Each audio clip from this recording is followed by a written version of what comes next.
말고 처먹어. 처먹던지 말던지. 나도 몰라. 엄마랑 사이도 저는 몇 달 뒤에 진료를 받을 수 있... 그 시스템 족같은 시스템 안... 너 주제니까 접수 좀 해봐 씨발아.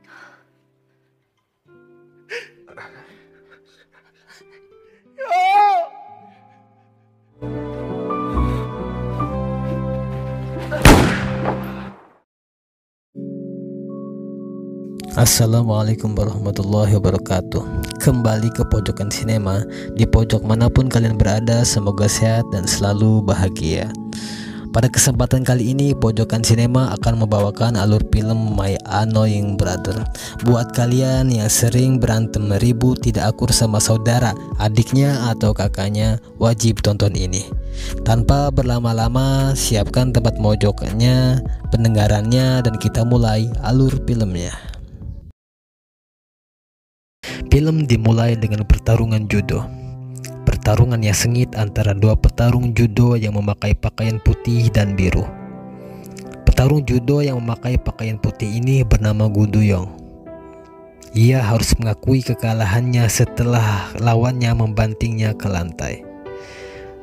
Setelah ia terjatuh, Gu Duyong melihat ke arah di mana pelatihnya berdiri yang bernama Lee So-hyun. Gu Duyong nampak tak berdaya, yang ternyata karena benturan kepalanya ke lantai, ia harus kehilangan penglihatannya. Di tempat lain, tampak seorang napi yang bernama Gu Do-sik yang mengajukan pembebasan atas hukuman penjaranya. Rupanya, ia adalah kakak dari Gu Duyong. Ia mengajukan keluar dari penjara dengan alasan ingin merawat adiknya yang buta dan hidup tanpa kedua orang tuanya yang telah meninggal. Permohonannya pun dikabulkan. Do-sik akhirnya dibebaskan dari penjara. Do-sik pun pulang ke rumah. Saat memasuki rumahnya, ia mendapati rumahnya yang berantakan tak terawat. Ia pun memasuki kamar adiknya yang tertutup rapat sehingga menimbulkan bau yang tidak sedap. Tak seperti saat mengajukan permohonan untuk dibebaskan, Do-sik malah terlihat tak peduli dengan keadaan adiknya, Go Duyong. Duyong pun nampak tidak senang dengan kehadiran kakaknya kembali. Duyong pun memintanya untuk keluar.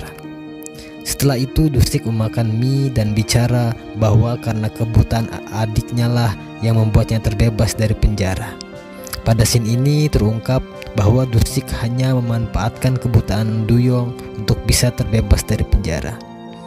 Do-sik pun bilang bahwa Duyong tak perlu berharap jika ia akan dirawat olehnya. Malamnya, Do-sik keluar untuk ke supermarket. Di rumah, nampak Duyong yang sedang makan mie mentah karena lapar. Mendengar pintu terbuka, Duyong bergegas masuk ke kamar. Karena Duyong tak bisa melihat, kakinya tersandung meja dan ia pun terjatuh. Do-sik pun berniat untuk membantunya, namun Duyong menolaknya. Do-sik pun bilang bahwa ia tak peduli dan akan segera masuk ke kamar. Namun, saat Duyong berjalan kembali, Do-sik memperhatikannya. Di sini terlihat bahwa Do-sik sebenarnya peduli pada Duyong. Paginya, Do-sik nampak ke supermarket lagi, sedangkan di rumah Lee So-hyun menelpon Duyong untuk membukakan pintu. Saat So-hyun menyender di pintu, ia pun terjungkal karena ternyata pintu itu sudah terbuka. So-hyun pun masuk. Melihat kondisi rumah yang berantakan, ia pun berinisiatif untuk membereskannya. Saat So-hyun sedang mencuci perabotan, ia pun dikagetkan dengan kehadiran Do-sik.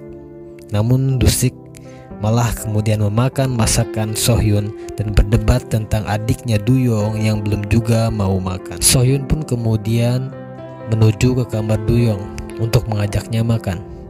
Namun ternyata Duyong pingsan karena kelaparan. Di rumah sakit, Do-sik berbisik ke telinga Duyong agar ia tidak merepotkannya dan memintanya agar cepat mati saja. Duyong yang sebenarnya sudah tersadar menangis mendengar ucapan kakaknya itu. Setelah itu So-hyun kembali berseteru dengan Do-sik. Ia mempertanyakan kenapa Duyong bisa mengalami malnutrisi. Do-sik pun marah dan meminta So-hyun saja yang mengurus Duyong. Saat sudah pulang ke rumah, So-hyun pun mengajak Duyong untuk makan. dan Duyong mengungkapkan kekesalannya pada Dusik yang ternyata Dusik adalah kakak tirinya. Di hari selanjutnya, Dusik memaksa Duyong untuk makan. Namun bukannya makan, yang ada mereka malah berdebat. Duyong yang jengkel membanting kakaknya ke lantai. Dusik nampak kesakitan, dan saat Duyong berjalan menuju ke kamar, Dusik memegang kakinya sehingga Duyong terjatuh. Setelah itu Dusik mendatangi bank. Karena ia tidak punya uang, ia mencoba untuk mengambil uang Duyong. Namun pihak bank tak bisa mengizinkannya tanpa surat kuasa dari adiknya Duyong. Di rumah, Dusik bersikap tak biasa kepada Duyong. Ia menyiapkan makan dan menyuapi Duyong. Dusik bersikap seperti itu agar ia bisa mendapatkan surat kuasa dari Duyong. Duyong yang tidak mengerti maksud Dusik hanya merasa bahagia dengan perlakuan Dusik. Setelah Duyong terlihat nyaman, Dusik mulai menyatakan kemauannya itu. Dusik meminta stempel Duyong dengan beralasan pemindahan abu persemayaman orang tua mereka. Duyong yang tak menaruh curiga langsung menyetujuinya. Keesokan harinya Dusik kembali ke bank mengambil uang Duyong dan membeli mobil baru. Sementara itu di rumah terlihat pelatih Sohyun sedang merayu Duyong untuk berlatih judo kembali. Sohyun bilang perihal Paralimpiade penyandang disabilitas. Duyong yang mendengar itu berdiri dan marah kepada Sohyun. Ia bilang jika di rumahnya saja ia kesulitan, apalagi harus bertarung.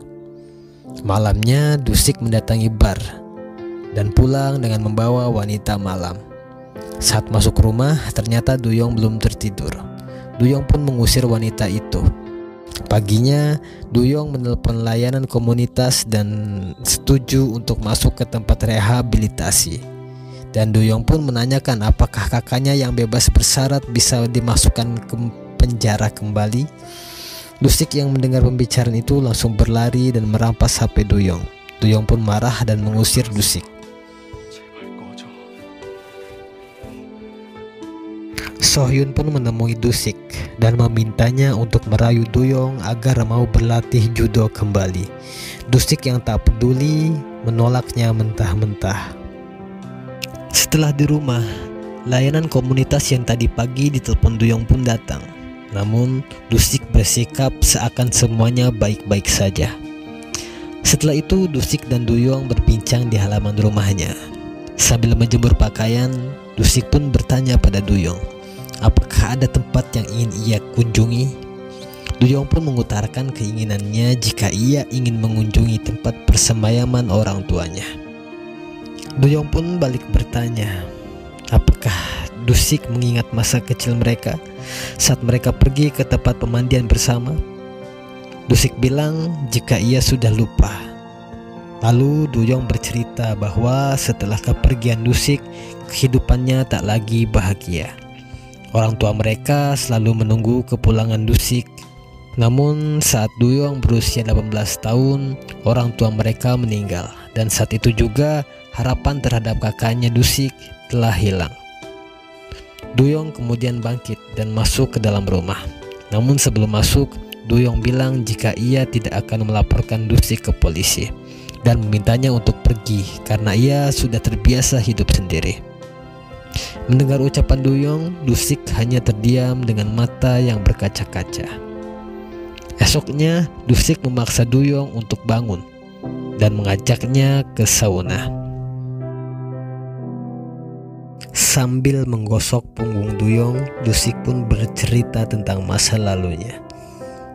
Dusik bercerita bahwa saat ia kabur dari rumah, ia sembunyi dari pengejaran polisi di sauna selama 1 tahun. Kehidupannya pun tak tenang. Untuk menyambung hidupnya, ia pernah melakukan segala hal, dari kuli hingga asisten di salon. Duyong pun bertanya kenapa Dusik pergi.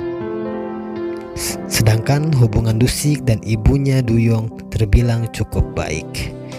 Dusik pun mengakui bahwa ibu tirinya itu cukup baik.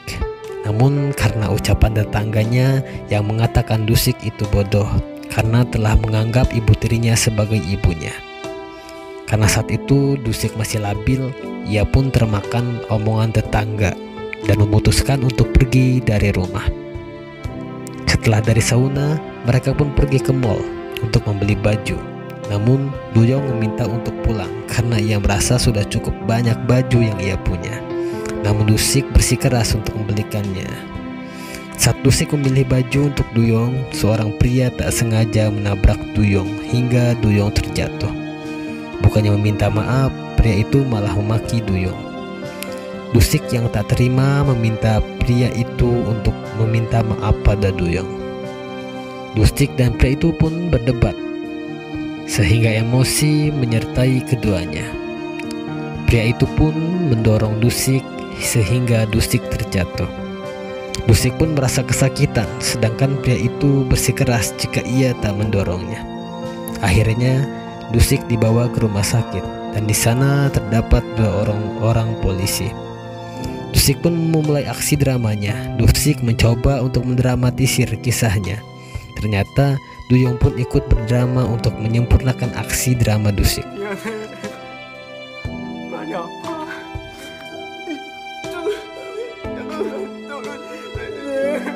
Sehingga drama mereka berdua berhasil membuat polisi itu bersimpati dan pria yang mendorong Dusik itu terpojokan.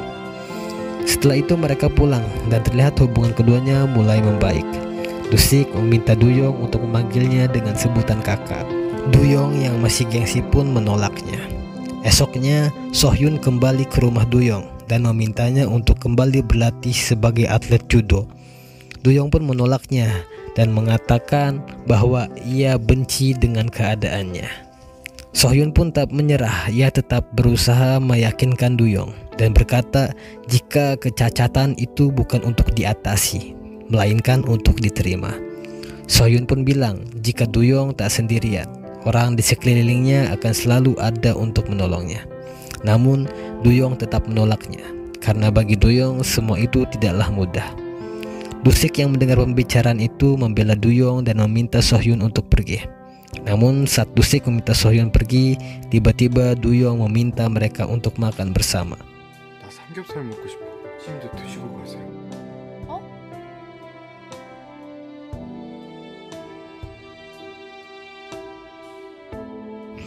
Selesai makan bersama, Sohyun pun pamit untuk pulang. Sebelum ia pergi, ia mengatakan pada Dusik jika Duyong adalah bintang yang terjatuh sebelum sempat bersinar. Beberapa hari kemudian terlihat Dusik mendatangi sebuah rumah sakit. Ternyata ia hendak mengambil hasil check up-nya kala itu. Betapa terkejutnya Dusik saat tahu jika ternyata ia didiagnosa kanker pankreas stadium akhir dan usianya diperkirakan hanya tinggal 3 bulan. Dusik pun mendaftarkan dirinya untuk pengobatan kanker. Namun sayang, rumah sakit itu hanya bisa memproses pengobatannya beberapa bulan lagi karena antrean pasien. Mendengar hal itu membuat Dusik marah dan depresi. 내가 돈이 없어 보여? 나봐 씨바 돈 대답을 해보라고. 씨바 뭔 놈의 까. 뭘 봐. Bahkan saat pulang, ia mencoba untuk bunuh diri dengan mengendarai mobil dengan kecepatan tinggi.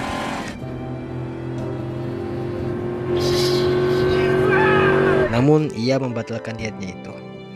Saat tiba di rumah, Dusik melihat adiknya yang tertidur di sofa karena menunggunya. Saat Duyong tahu jika Dusik sudah pulang, ia pun bangun dan memasak.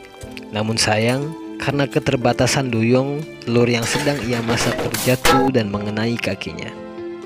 Melihat itu, Dusik pun memarahinya karena Duyong telah memasak sendiri. Namun, Duyong mengatakan jika ia memasak bukan untuknya, melainkan untuk kakaknya. Di sini terlihat Duyong yang sudah mulai bisa menyayangi kakaknya kembali. Setelah itu, Dusik mengajak Duyong ke tempat persemayaman orang tua mereka. Di sana, Duyong mengatakan jika orang tuanya tak perlu khawatir karena mereka sudah kembali bersama. Saat memasuki mobil untuk pulang, Dusik pun meminta izin untuk ke toilet. Namun ternyata Dusik bukan ke toilet, melainkan ia kembali mendatangi tempat persemayaman ayah dan ibu tirinya. Dusik pun mengatakan banyak hal, termasuk kekhawatirannya terhadap Duyong jika ia nanti meninggal.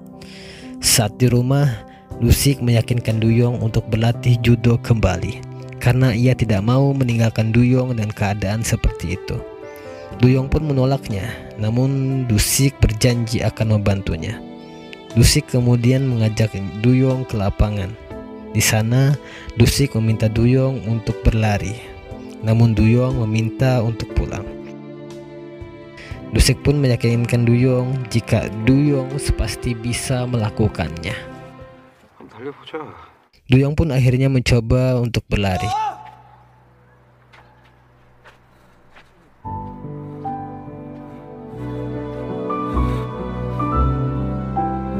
Saat Duyong sampai pada Dusik, Dusik pun meraihnya. Dusik pun bilang kepada Duyong jika ia akan menjaganya. Setelah berhasil meyakinkan Duyong, Dusik menemui Sohyun. Dusik meminta Sohyun untuk melatih Duyong sebagai atlet judo nasional. Sohyun pun terkejut dan bahagia mendengar permintaan Dusik. Tak lupa, Dusik pun menanyakan tentang bonus yang akan diterima jika Duyong memenangkan Paralimpiade. Dusik pun minta satu syarat pada Sohyun. Dusik ingin Sohyunlah yang melatih dan mendampingi Duyong saat Paralimpiade. Namun, Sohyun malah meminta Dusiklah yang menjadi manajer adiknya sendiri, karena Sohyun bukanlah seorang tim pelatih nasional. Mendengar ucapan Sohyun, Dusik akhirnya terpaksa memberitahu Sohyun tentang penyakitnya dan meminta Sohyun tetap mendampingi Duyong yang sebentar lagi akan hidup sebatang kara. Sohyun sangat terkejut dan akhirnya menyanggupi permintaan Dusik, walaupun Sohyun harus mempertaruhkan pekerjaannya saat ini. Kehidupan yang baru bagi Duyong pun telah tiba. Dusik memberikan tongkat pada Duyong. Duyong pun mengikuti seleksi. Saat bertarung, Duyong hampir kalah. Namun karena Dusik tak berhenti menyemangatinya, Duyong pun menang dan lolos pada tahap seleksi. Duyong pun kini mulai berlatih, sedangkan Dusik di rumah merubah beberapa bagian rumah agar Duyong lebih nyaman ketika hidup sendiri nanti. Setelah beberapa hari berlatih, Duyong pun pulang untuk mempersiapkan peralatan yang akan ia bawa selama pertandingan Paralimpiade di Brazil. Di dalam rumah, Duyong terkejut dengan perubahan beberapa bagian rumahnya yang kini terasa lebih ramah baginya, dan itu berkat Dusik. Saat sedang mempersiapkan barang-barang yang akan dibawa ke Brazil, Dusik berbohong kepada Duyong.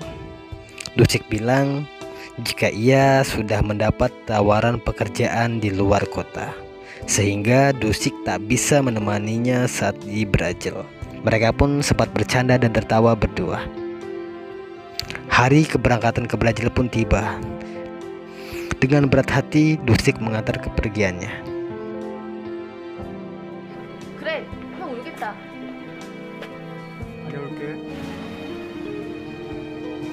Di Brazil, Duyong melewati banyak pertandingan dan akhirnya masuk final. Di sela-sela waktu, Duyong menelpon kakaknya. Dengan menahan sakit, Dusik menerima telepon dari adiknya itu. Duyong yang belum tahu apapun terus bercerita dengan canda. Saat menjelang final, Duyong kembali mengingat masa lalunya. Sohyun pun mencoba menenangkannya. Duyong pun berucap jika ia ingin memenangkan medali emas itu untuk kakaknya, tapi dia sangat takut dan ingin mundur dari partai final itu.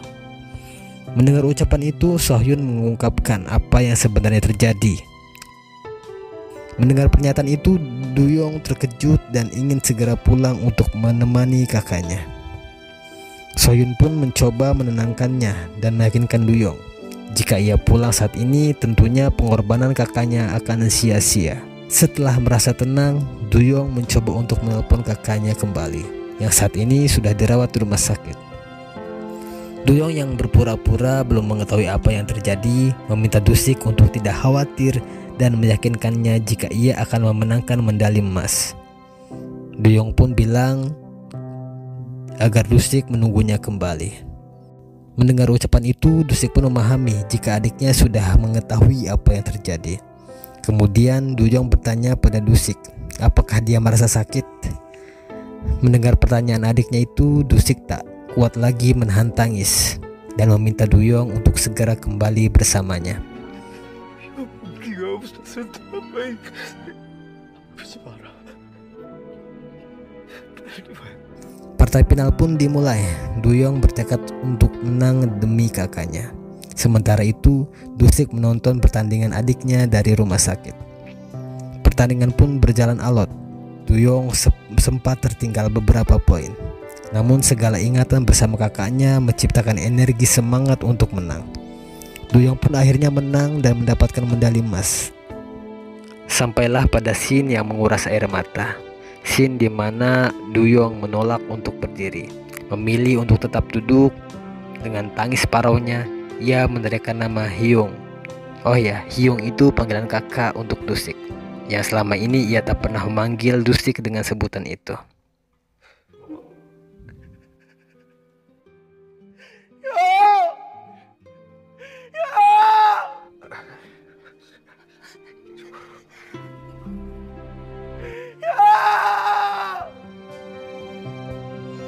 Duyong pun telah kembali ke rumah. Dusik pun kini telah tiada. Namun Dusik menitipkan pesan suara untuk Duyong.